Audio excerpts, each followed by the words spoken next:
Hey guys, what's up? It's iFlynn here, and welcome to episode 7 of Warframes Beginner's Guide 2.0, and in this episode, we're going to be learning how to get a lot of credits early on in the game, as well as what other weapons that we can use now to level up our master rank so we can get more powerful weapons, later on. So, pretty much what we're going to be doing is we're going to be taking a look at the weapons that we can get to level up first that are pretty decent, and then we're going to be taking a look at weapons that you can just level up for master rank fodder is what it's called.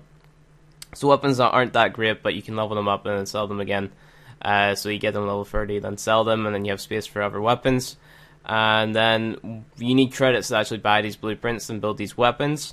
So we're going to be taking a look at how we can actually get a pretty decent amount of credits early on in the game. So let's go ahead and head over to the market. Once you've leveled up your Karak and your normal Bratton and things like that there, you're going to be able to enter Master Rank 2, so I recommend going and do the Mastery Rank 2 test. It's the same as the first Master Rank test, except you have to use your pistol. So to do the Master Rank 2 test, just pause the game and then go up and hit Rank Up. Then you'll be able to do your Master Rank 2 test. And remember, if you fail it, then it'll take 24 hours before you can do it again. So let's head into the market and go to the weapons blueprints. And look at our primaries. You see I bought a Bolter blueprint. Whenever you hit Master Rank 2, you'll be able to buy the Bolter blueprint. And the Karak is a high in impact gun, so it's good against the Corpus, and then the Bolter is a high in puncture gun, so it's good against the Grineer. So you're going to have a primary weapon for both factions, so your Bolter's against the Grineer and your Karak is against the Corpus, but again, I'll go into damage types in a more advanced video later on. Every other weapon here you can kind of use for master rank fodder: the Grakata, the normal Paris, the Hind. The Comb's a pretty nice weapon, the Electron's a pretty nice weapon. But anything else you can use, like as master rank fodder. The Cernos isn't too good; it's still a bow. The Corvus and the Jewel Ducarian, they are both Arcwing weapons. Ignore those for now. And the Volker, I just wouldn't recommend that weapon at all. So yeah, everything else in here apart from the Bolter, and the Karak and the Electron are pretty much master rank fodder weapons. All these XP locked weapons, we'll be getting into those once we're able to purchase those, so don't worry too much about them yet. Go back out of that and then go into secondary weapons, and you'll see a lot of akimbo weapons like Aephuris, Akbolto. Don't worry too much about those because they require you to have two of that weapon, so you see I need two Boltos to actually build the Akbolto. Don't worry too much about akimbo weapons right now, but the weapon that I would be focusing on in here to get would be the Haiku. So go ahead and purchase the Haiku blueprint if you don't have enough credits how to do that, or to do that. Don't worry too much. It's a very easy weapon to build, so that's why I recommend getting it. Plus, this weapon is it's a weapon where you can be more creative with the modding, and it kind of teaches us how to mod a little bit more, so that's why I'm choosing this weapon. And it's high in puncture, so it's good against the Grineer, so we're going to go ahead and buy that there. I have enough credits to do that right now, so we're going to go ahead and do that there. You can also get the Magnus. It's a pretty decent, all-around weapon. It's got decent stats. It's good in impact, so if you want to buy that there against the Corpus, I mean, that would be fine. The Lex is also good, but I'm pretty sure you can just buy that straight out of the arsenal for a certain amount of credits. Okay, so melee, what I recommend getting is actually the Jilzoran, because they are very nice slash weapons. These are good against the Infested and pretty much any faction if you mod them correctly, so I'm going to be showing you guys how to mod those there later on, and it's very easy to build as well, so that's pretty much what we're going to be going for. So we have the Bolter and the Karak for our primary, the Haiku as a secondary, the Magnus against the Corpus, Haiku versus the Grineer, and we have the Jilzorans as our primary melee, I guess.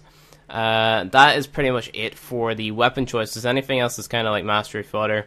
You could get the Orphos as a melee weapon as well, and you can pretty much experiment with any of these melee weapons in reality. So you can go ahead and buy everything here and build them all, and then try them all out and see what you like. But that does take time, and I'm just giving you tips on how to get the good things relatively quickly, or what I believe to be the good things. So that's that, and we actually have really low credits because it takes credits to actually build things. So you see it takes 15,000 to build Cronus and a lot of other things. So if we look at my foundry, I already have the Bolter building. It takes us pretty much the same amount of resources as this Karak did, so just go and do those farming. And also I've bought the Mag and Rhino blueprints, but those are for a later on video, so don't worry too much about that right now. But we're going to be focusing on how to get credits, or how to earn credits. So whenever you're playing Apollodorus and the excavation on Earth, you're going to be earning these things called void keys, and then earning void keys will open up this thing, or this planet on your star chart, and it'll give you all these different missions based on the keys that you've collected. So you see, I have things like T1 Exterminate, T1 Capture, T1 Survival, things like that there, and these give you a pretty decent credit reward. So what I'm going to be doing is we're going to be playing through the T1 capture keys. Any of these missions that you complete relatively quickly, so for example the captures, the exterminates, they're going to give you a high credit reward, and you can just keep running through these the more you get of them. So I recommend keep on playing Apollodorus and that excavation mission, mainly the excavation mission, because you're going to be getting things faster. So play the excavation mission to farm up these keys, and then use these keys to get credits. So we're going to go ahead and play this here, and then see what type of credit reward we actually get. So this is the Void. The Void is a place where you can pretty much do any of the missions or the keys that you have, and upon completing these keys you get different rewards based on whichever key it is. So for example, from doing a T4 defense and surviving for 20 waves, you could get a Loki Prime Systems from that rotation in that defense, and the different keys all have different rewards. In this particular run, I didn't get anything too special. I just got a T2 capture key. So from playing these void missions, you're able to get prime parts, so it's pretty much prime gear in Warframe. And also you get the huge credit bonus, which is actually what we're after in this video. So doing the T1, T2 missions, you're not going to get anything too really special. Up in the higher tier sort of stuff, you're going to be getting like Loki Prime stuff, Nova Prime stuff, you know, so T3, T4, you're going to be getting the good stuff from there. But it's not to say that the T1 and T2 aren't rewarding, they definitely are. It's just you're going to be getting the more rare stuff or the better stuff in T3 and T4 just because it's harder. So in the Void, it's a randomly generated tile set unless it's in a defense mission. The tile sets are always randomly generated, and there's secret areas in the Void where you can like open up containers and they can give you a huge amount of credits. But pretty much what we're looking for is at the end of the mission we get a credit reward of 9,000 credits, and the harder the tower mission is, so say you play a T2, you're going to get a higher credit reward than you would in T1. So that's pretty much what we're after. There's a lot of secrets in the Void, and there is a large variety of different enemy types, so you're not going to be dealing a lot of damage. But what I recommend doing is just going through the mission, like going through the missions that you can do really quickly. In this case I chose capture because we can do capture missions really quickly.